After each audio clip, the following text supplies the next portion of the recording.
Yo, what's good, guys? Ben Fire here, back in the video, and today we're going to be hopping into another Madden 24 offensive gameplay for you guys. So today we're going to be running one of my favorite formations every single year. It's going to be the gun Trey flex. Now, the one thing I like about this formation is it is a very complementary formation. You can mix it into a lot of different offenses. It's in a lot of good playbooks, things like Bengals, Eagles, I think, of those nature. Now, we're going to be actually running the Falcons playbook because they have one really unique play, and it is this cross flood play that you kind of saw there. That play is going to be unique. It's only in the Falcons playbook. So it is playbook exclusive, and it is a pretty cool play. Now, it's really not the greatest man beater. The tight end runs more upfield, but it's a unique play.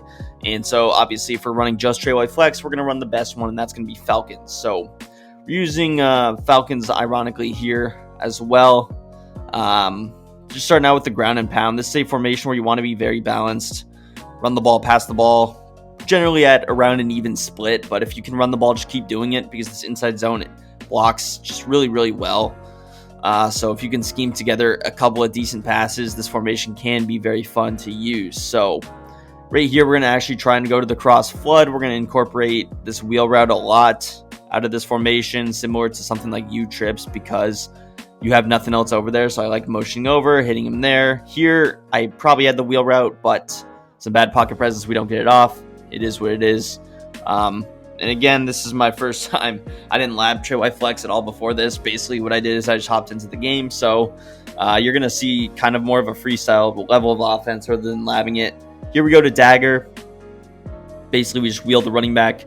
You have a drag, you have a crosser, you have a backside in. Really, a lot of options there. And you're able to hit it. Now, one thing that you don't see that I like about Trey flex is the fact that people cannot really afford to blitz it because we're going to go to the RPO here. This is an interesting RPO because Kyle Pitts is almost running an out route. So he can, if there's a lot of space over there, you can actually hit him, pick up some good yards. It's called the RPO Alert Omaha. Now, back to what I was saying about Trey flex. You can't really run something like $1 on it because the run is too powerful out of it. So generally, you'll see people be afraid. You almost have to be in something like a nickel 3-3 wide. Even nickel 3-3, you'd be able to really run on it well. And if not, they're going to have to stack the box with their dollar or their defensive choosing. And it is really going to, hurt their backside adjustments, opening up some of those passing plays. And there's a lot of sneaky good passing plays, opportunities to beat man coverage out of this formation. So right here, we're going to go back to the cross flood. Again, I'm working with things like this wheel route. We're going to be trying to work some things underneath. Right here in particular, I'm trying to open up Kyle Pitts. He actually ends up burning a timeout. But I'm trying to open up that Kyle Pitts route because it is something that you don't really expect. If it is man coverage, he can get off the line maybe quick, throw it early. Now, again, he does run more upfield than to the sideline. So you have to be careful with that read. It is very particular. And this is going to be a play that probably I should have practiced because I didn't probably run the greatest setups with it. But again, we're going to go kind of that similar setup. I had X open on the backside, but we hit Bijan on the wheel. He was similar to the way he was open on that first play against cover 3. He is open again. I like that setup a lot. Going with the in route, you have a little backside flat with the wide receiver on the left. Then you motion over again, another flat to open up. Bijan, and it really is going to stretch the feel out, really going to stretch the attention of the user, and it's going to make it it's going to make it a handful to defend overall. So here we're going to try and open up this corner route with Drake London, but we're just going to hit the easy route, which is going to be to Hodge here. I don't really know who this guy is, but he is their wide receiver 3, so he seems decent enough. Now, hit that nice check down, and here's the red zone. The red zone, again, I don't have anything prepared, more freestyling for this play, so we're going to try and punch it in on the ground. We have a pretty decent look for passing on that left side, but we're still going to go to the ground here. We incorporate some motion to hold the user over there to the right, which is we did a good job of. You can see how the motion just held his attention span over to that right for a while. Not the greatest stick work there, but one thing about this formation is you're going to use a lot of time. You see, we haven't even really put together that many plays, and we're already approaching the end of the first quarter. So here we're going to try and go to the RPO again. You're going to try and run the ball. We get pretty lucky there with the D lineman not doing much, but that's because it's an RPO. And we make one man miss in the middle of the field. Bijan takes that to the crib. So overall, very successful first drive for us. Couldn't have asked for a better start.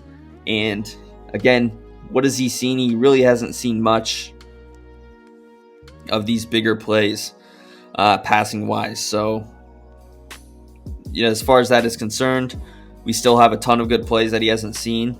And that's going to be pretty good for us, because if you don't, the first drive, you want to score a touchdown and you don't want to show him some of your best plays. So we still have a lot of plays out of the corner out. And really, when we had to pass the ball, it was a lot of similar stuff. So feeling pretty good about that. We're going to kick the ball back to him and see what he's working with on offense himself.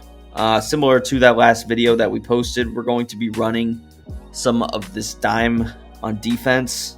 It's a formation that I'm a fan of. I'm going to try and, again, get this 4-6 defensive ebook going. I've been saying that for a while, but, maybe I'll actually do it sometime this week. But again, dime normal, one of my favorite formations. It will be in that ebook if it ever gets posted, hopefully. So, we're just going to start out with some man coverage.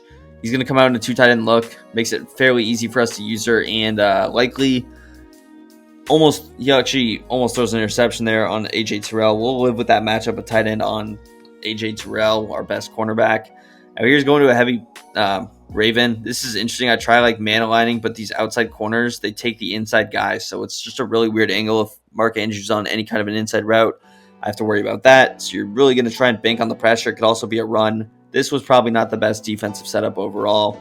And you see Mark Andrews is going to get a really good release. You also can't press him out of this formation, so definitely probably stay away from man out of this look. Honestly, I would go zone.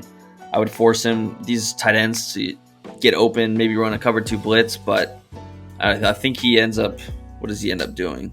I think he might end up switching formations here, which he probably should have just stayed in that, because it's definitely a tough formation to defend. It seems simple, but you have the QB runs, you have some other things that, definitely kind of get in the way. So not his smartest play, but he's going to go to pistol, which is definitely a good look for us. He goes play action. That plays right into our hand. The running back picks up one of the blitzers, but of course we have multiple people with pressure, so that's going to be a routine sack, and it is a big one of 11 yards. Again, he only blocks the running back out of this formation. Dime, we're rushing 6. 6-man protection isn't going to cut it. You're going to have to do something different. You're going to have to motion. We get pressure again, and it forces an early throw. It's an interception. We actually catch it, get the lateral off, which was impressive. I saw that in real time. Try to make something happen, nothing doing with the blocks, but pressure getting there. Very simple. Again, I did post a video on this dime normal blitz, so I don't think you guys should easily be able to scroll and find it. And overall, very successful defensive drive there. We're sitting really good in this game. Here we're going to go back to this crossing route play. And again, I'm still kind of learning how Kyle Pitts' route works a little bit. I think we go back to the wheel route again. Now we go with some crossing routes. Here I think A looks wide open. He does, but you see how we ended up going upfield. That costed us. We threw a pretty bad interception there. But you can kind of see my logic from the, not to make excuses, but from the moment I threw it, if he continues to go to the right, it's going to be a big gain. He just keeps cutting upfield, which allows the backside safety to undercut it. Just an unfortunate situation, because it kind of looked like he was breaking upfield, but that's why this route is not great against man. I probably threw it a little bit late, but that's good defense by him. Can't make excuses there. We just got to get back on defense. We're still not in a bad spot, honestly, because he's at the 30-yard line. We should pretty much guarantee ourselves of getting the ball at least one more time in this half. So even though we got the ball to start, we should be able to be up at least a possession. Worst case scenario, but obviously he hasn't really moved the ball besides that one big throw to Mark Andrews. So I'm definitely sitting pretty good in my opinion right here. He's going to burn a timeout, I think. And if he wants to burn the timeout, we're perfectly fine with that. Again, he's switching formations a lot here. He is running the Ravens playbook.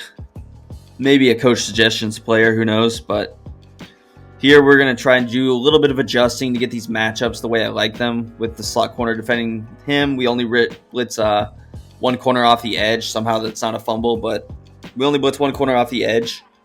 He ends up getting blocked by, I think, the running back there. So you'll live with that. You rush 5.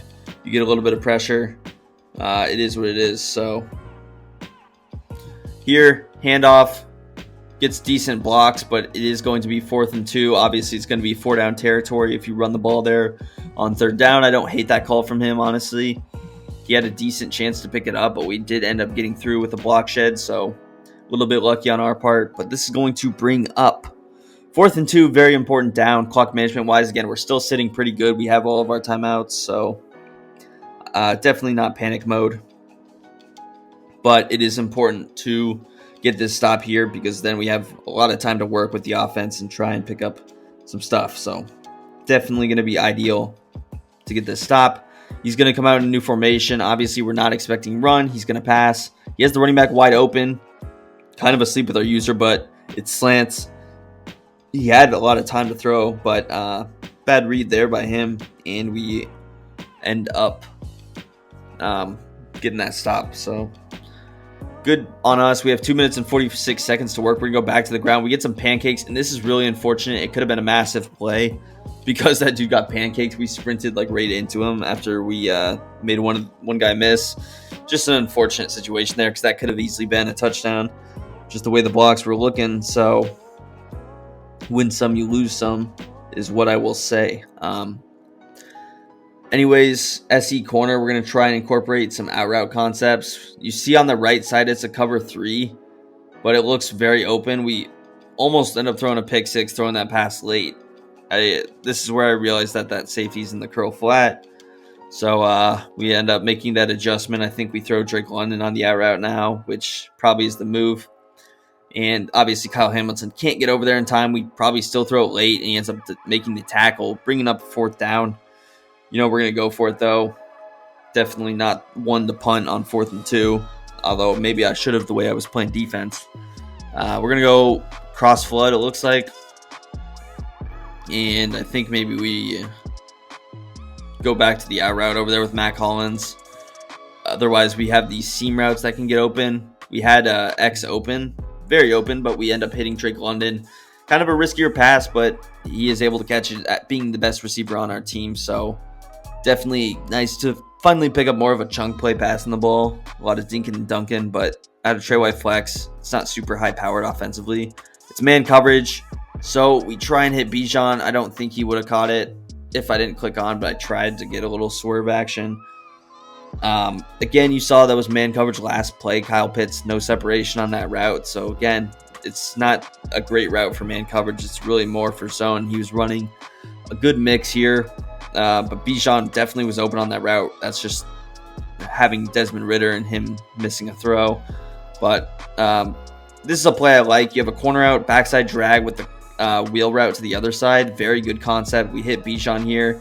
He's able to take a lick and still catch the ball for us. So that's a play that I really should have went back to because the play design on that play makes it very difficult to defend. Just the way that the field is spaced out makes it very challenging. Here we're going to go, once again, back to that RPO. I didn't notice it in real time, but watching it back, I maybe had that streak on that play. It's interesting the way the corner bites down on it. If you have a really burner on that outside receiver, this X guy in this case, that could be a route that gets open. Here we're going to go to this like fade smash play. I probably like out route with Matt Collins. We're just going to check it down to him, pick up the yards that we can. Again, you're going to throw to the flats. You have to throw to the flats. He is playing like very underneath, but you're going to continue to throw to the flats until you no longer can. And that's just the way you have to play this game. You can't try and force the ball over the top when it's not there. Right here, we're just going to run the ball, pick up the 1st down. Don't want to get into an unnecessary 4th down. Maybe you take a sack on 3rd and something. Clock management-wise, we're going to have to hurry things up a bit, which is why we try and snap the ball as quickly as possible. And I notice right there, nobody on that left side, so we are able to hit Matt Collins. I'm not sure what brought him down. It looked like it was just man coverage from the play art, but it seemed like that corner was biting down on the zig, so we just throw it over the top. Really good recognition because generally I wouldn't look over there for the streak, but I was looking zig, I think, first. We hit that, and that's a nice 10-play, 80-yard drive right there. So definitely was cooking, running a 2-minute drill kind of style. And definitely nice to pick up the touchdown there. Again, our defense played well. Really, we just want to prevent him from scoring points at half. Obviously, he gets the ball at half, but we are sitting in a good spot overall. So definitely cannot complain. It's taking forever to pick his play also, by the way. He had some space there. Probably could have been a touchdown, but he bumps into his guy. It's bad stick work. Definitely not my problem. You see how long he's taking? Gun heavy Raven. He actually ends up going back to him, so there you go. So going back to the gun heavy Raven, I think we played things a little bit different. I threw a quarter out there on the right, which actually ended up hurting us. Although that probably was my assignment with the running back, which he had been blocking the running back a lot of the time, which is kind of the reason that I had been just ignoring it. If the running back's blocked, I'd like to be able to use their other things. But right here, terrible clock management. He literally just lets the half end. Not sure what the move was there, but definitely a questionable decision, I would say.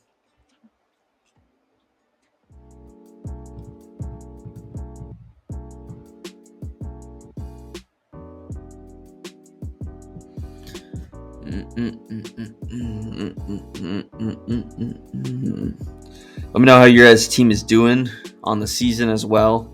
3 games into it, is your team undefeated? Or are they defeated like the Denver Broncos? Or are they in the middle? How's your guys' fantasy teams doing? I'm 2-1 in both my leagues. Not too bad at all. Mike Evans just destroyed me last night. Pause. With that one drive where he had 20 points, Mickey Mouse. But it is what it is. Win some, you lose some. You see how long this dude is taking? Like, holy crap. How long does it take you to pick kick return? Come on, man. People like this just make you never want to play Madden again. Like, dude, either play the game or be on your phone. Like, don't pick both. Because you can tell when someone's, like, doing something else. And then I don't know what he's doing. I think he just wanted to quit. You see, I try and let him pick it up because I didn't want to score that way, but he ends up just lateraling it. Pretty much ending the game. He ends up turning off his Xbox here. So GG's overall. Not the best worthy opponent, but overall good game. If you enjoyed the video, hit that like button, subscribe to the channel down below, and peace. I'm out of here.